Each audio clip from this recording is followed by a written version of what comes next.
Before I begin this, I'd like to elucidate on one thing. The article I will be mentioning in this video came out like a month or two ago, and it's mainly a impetus for what I really want to talk about. So while I will be addressing some stuff in the article, that is not what I want to talk about. It's just like a work into and what I really want to talk about is going to be very short. But anyway, there's this issue in society, namely the fact that young men, or men in general, seem to be retreating from it in droves, like Californians from their shithole of a state. All the while, society and supposed enlightened members of it seem more motivated in pulling a Kathleen Kennedy by causing the issue to exacerbate into further detriment rather than alleviating this canker sore. Which is really infuriating, as for once me and members of this bitch fest known as society share a common concern, but instead of seeking a remedy to the malady, these proclaimed knowledgeable individuals with titles, which are supposed to be important, can only respond to the problem with impotence, hyperbole, and pseudo-answers. Anyway, proceeding with the article. Originally from The Insider, but found on Yahoo, titled, "An NYU professor says fewer men going to college will lead to a mating crisis, with the U.S. producing too many broken and alone men." And from what I remember of Raging Golden Eagle's video on the matter, this article exemplifies the problem to the nth degree. The article began by stating the obvious, then that the New York University professor Scott Galloway's statement that men leaving college at record numbers could lead to a mating crisis, and prepared to double down on some bourbon folks, because I don't even drink, and reading this made me want to down some bourbon profusely. As the article states, women make up 59.5% of college students at the end of 2021 to 2020 school year, which apparently is a all-time high. Honestly, I expected it to be higher. As reported by the Wall Street Journal, a rag I find to be as trustworthy as the Communist News Network. But for this instance, I will have to tolerate this collective of morants. Earlier that month, by the time the report of that month, when this article came out, citing the U.S. Department of Education data that is contrast in the 40.5% of men who enrolled into college. Sorry, alarm went off. Where was I? Compare this to what it was in 1970, this is kind of asinine. According to data from the National Center for Education Statistics, men comprised 59% of the enrollment into college, while women comprised 41% of the enrollment. Additionally, it was reported that in the next few years, the education gap will widen, likely in a canyon. This is likely going to become a canyon as time goes on, or so it seems at this point. So that every one man who earns a college degree, there are two women who will earn it. That's the report of the next few years. And also, I'm reading off of something that I have prepared for a blog that I'll be posting on mine, so if I seem kind of monotone in this more than usual, that's why. I will be taking breaks from it to actually make my own comments. Anyway, Galloway claimed to the Communist News Network that the issue is bigger than just the current numbers because men drop out at greater rates than women do. Yeah, I wonder why. As he put it, college is becoming the domain of women and not men. And to which I paraphrase Raging Golden Eagle, why shouldn't they? And by that I mean, why shouldn't these men leave college? I haven't experienced this at my college, which I'm almost done with, but Jesus Christ. Anyway, these colleges have made themselves increasingly an unwelcoming environment for men in more than a few instances, where men are vilified, treated as if they are struggle snugglers, like the Title IX fiascos, told they're toxic and they're the source of the world's problems, and how unneeded they are. Really, how would you feel, women, if you were in our position where you were told repeatedly you are not needed? Really think about that. Every one of you who is bitching about men retreating from society so much. How would you feel if you were told you were toxic, if you were the problem, and you were no longer needed? Now, I have not experienced this, but But this has been the common complaint about colleges as of late. I don't know. It's something to ponder over. Both modern feminists and their hipster allies prefer to ignore this, kind of like male suicide rates. The article continues with Gallo claiming the issue is being driven by the rising cost of college without much change to quality of education. Elite universities, he continued, are focused on giving luxury experiences and not expanding enrollment. Yeah, completely glossing over any reason for why these men are dropping out of college, such as the unwelcoming environment and the classes provided to be useless, or proving to be useless. Which is true. Like, some of these colleges I took, I felt like they were insufferably useless. Anyway, on top of this, there is also the fact that college-aged men have more options than their female peers, to which I call bullshit. It is not as if women are prohibited or barred from pursuing these careers. Like the men, they just opt not to engage with these professions typically. But back to Galloway, who claimed, you can walk onto a construction site in Florida, you can turn on a cop, fireman, trade job, which at the age of 18 you can make $100 and $200 a day. That feels like real cabbage. And also warning that beyond the classroom, the gap is causing an existential threat to society, and that we are creating a dangerous cohort, briefly using hyperbole before reframing the issue for men as one which negatively affects women, which is typical. Like, oh, suicide rates among males, it's a woman's problem. Men are struggling to keep up with women in the education system, it's a woman's problem. Men are suffering because of society's bullshit, it's a woman's problem. Like, really, when it involves something negatively impacting men, no one gives a shit.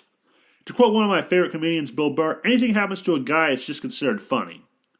Which is more or less true. Men's issues are treated with less concerns or severity, but if it even slightly inconveniences a woman, oh, we need to stop the train and deal with it immediately. And before I continue, women, I'm not saying your problems get resolved with expediency or immediately, but at least they're taken fucking seriously, which is more than I can say about men issues. Anyway, Galloway claimed that we have main inequality, I swear to God, I know English, in the country, and added that women with college degrees don't want to partner with men who don't hold a degree, to which I say, oh, boo-hoo. And just they consider, oh, I don't know, lowering their fucking standards. Men have likely been doing this for generations, and since women love saying how they can do anything men can do, it shouldn't be a Herculean endeavor for them. Galloway then went on to hyperbolically state that the most dangerous person in the world is a broke and alone male, and that we are producing too many of them, as well as the more absurd proclamation that unstable, violent societies in the world have all one thing in common: young, depressed men who aren't attaching to work, aren't attaching to school, and aren't attaching to relationships. And you notice he gives no examples of this to back up his claim. None. None whatsoever. And I don't know about you, but I can think of a few that are like, I thought this showed he is probably talking out of his ass harder than Chris Stuckman. It's not as if there aren't instances of men losing their prospects and making questionable decisions. At least two come to mind. Those who suffered the negative effects of prohibition, and the privateers who turned to piracy and founded the Pirate Republic of Nassau. In the case of the I will just be putting that aside, just going off script here.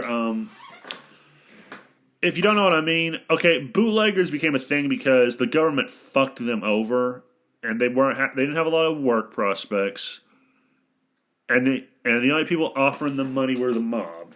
I'm not gonna lie, if the government screwed me over and one day the mob came knocking on my door, and said, hey, we'll give you a job, all this.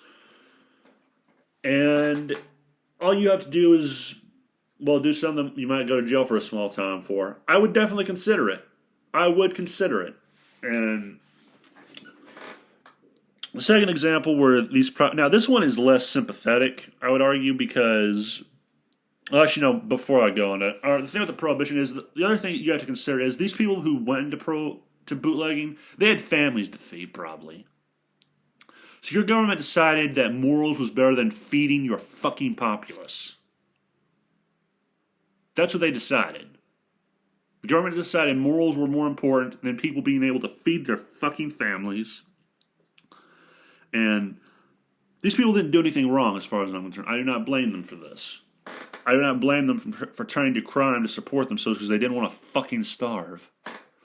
Anyway, next is the privateers who turned to piracy. Now, this one I will have to go back to the script a little bit, but there was this war called the War of Spanish Succession. After it was over, there was a treaty called the Treaty of, and I'm going to butcher this in pronunciation, Utrecht, which in turn resulted in all these privateers losing their job because it made privateering illegal, I think.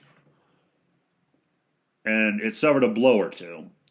And as these men were out of a job, in response to this, the now former privateers would turn to piracy. And if you don't know what a privateer is, essentially it's like a Navy equivalent of a mercenary. Anyway, this is a less sympathetic example, but when you think about it, did they really have much to consider? No. There are two examples. These are two examples Galloway failed to provide, which could have bolstered his argument. Instead, he just made the claim and expected people to take him at his word. Well, unfortunately for him, not all people are sheeple. Or red letter media fans. For the sake of fairness, it is possible that Scott Galloway did provide examples when he spoke on this stupid issue and to this stupid news outlet. Then they opted to omit the examples for the interview, which they made publicly available for reasons I can only guess. Maybe they didn't so because they believed removing it would make the story juicier. Or there's still a bunch of snakes who enjoy sowing further division and causing troublesome issues to become worse. Either that or Galloway has the intellectual honesty of Walter Durante. Hard to say.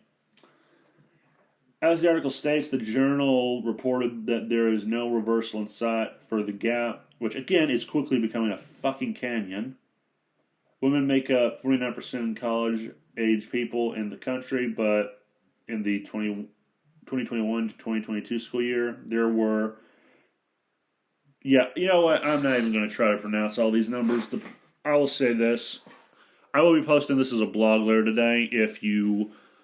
I said to fix some errors in it. If you want to see the numbers, I will be posting a link. No, actually, no, I won't be. Go to Minds, find my account. It will be posted as a blog. Anyway, point is, more women are going to college than men. And as I mentioned, this is an infuriating topic. And to any snarky hipster dipshit or feminist who tries to deride me and my argument as illegitimate because I'm a guy and therefore biased on this, or my opinion is irrelevant, kindly flap off or deep throat a shotgun, as far as I'm concerned. This is an infuriating issue and another symptom of a wider problem within society I am a part of, as well as those in the West in general still arching towards following Rome and performing a freaking swan dive, and these idiots seem more interested in speeding up the process. It's like they're aware of the fire coming their way, and they just decide to throw gasoline in every which direction. The possible egregious aspect for this is perhaps, well, the most egregious part is probably that the incompetence and Obama level of tone deafness coming from these individuals who are supposed to be working towards fixing the problem. As far as I know, men are just leaving college and deciding to put minimal effort into their participation with society. They're minding their own business. Their own damn business, indulging in hobbies they enjoy, living their lives, and somehow, in the warped minds of these activists and academics, this is perceived as a problem. I almost want to laugh, if I'm being perfectly honest. These are the same people who champion the idea of women replacing men and making males feel redundant. And now that they have what they wanted, these bastages need something new to bitch about to justify their existence, because Shinron finally answered their desire.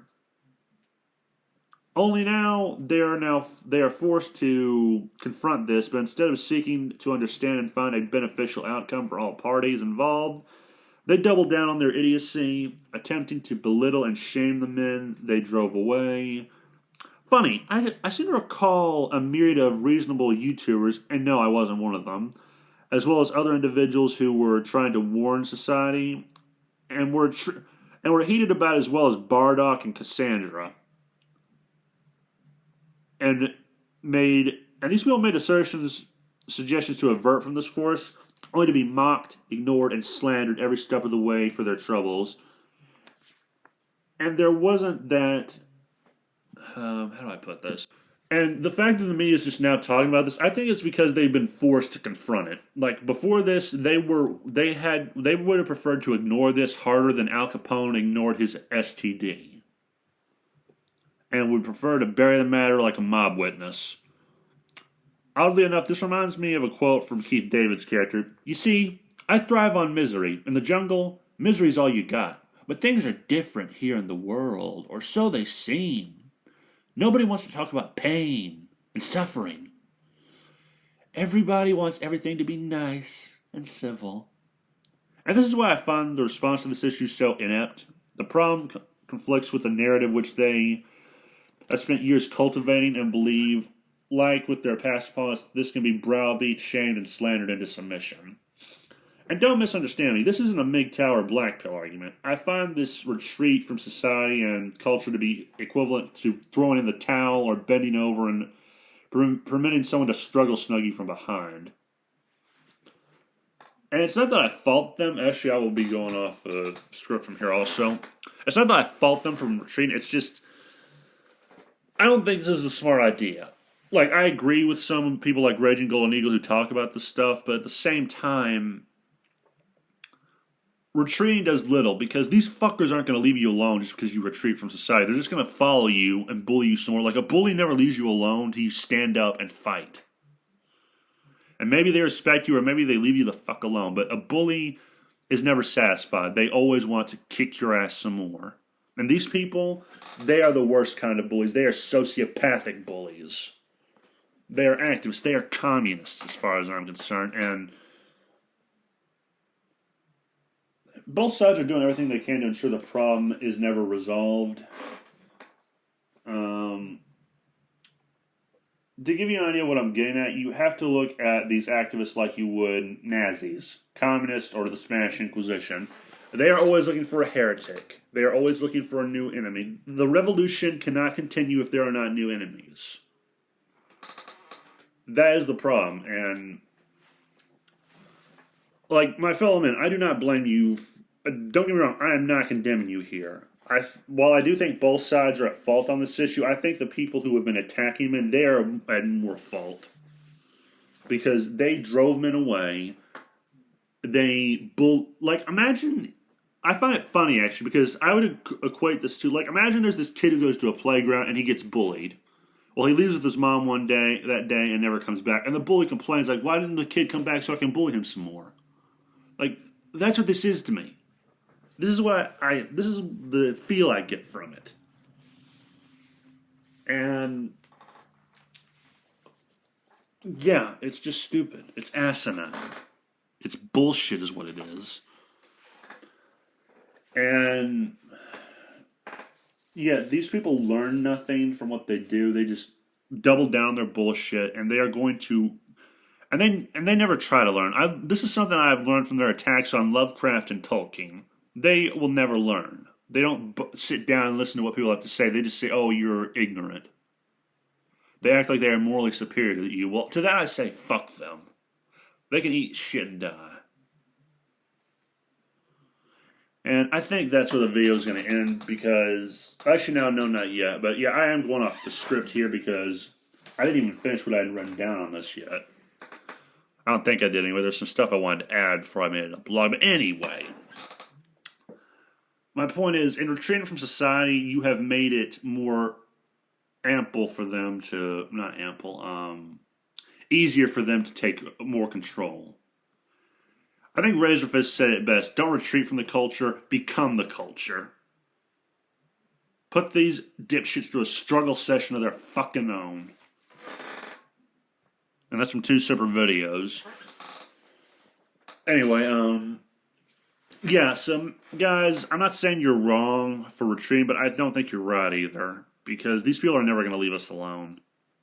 I mean, we've already seen them trying to infect manga. I'm wondering when they'll try to infect Bande Dessinée, and I'm just now getting into that. They've already infected video games, and it's hard to find a good game now that's new that actually looks fun. Anyway, yeah, that's my video. This is something I wrote back in, I think, September. And then I had schoolwork, and I had to postpone working on it more. But anyway,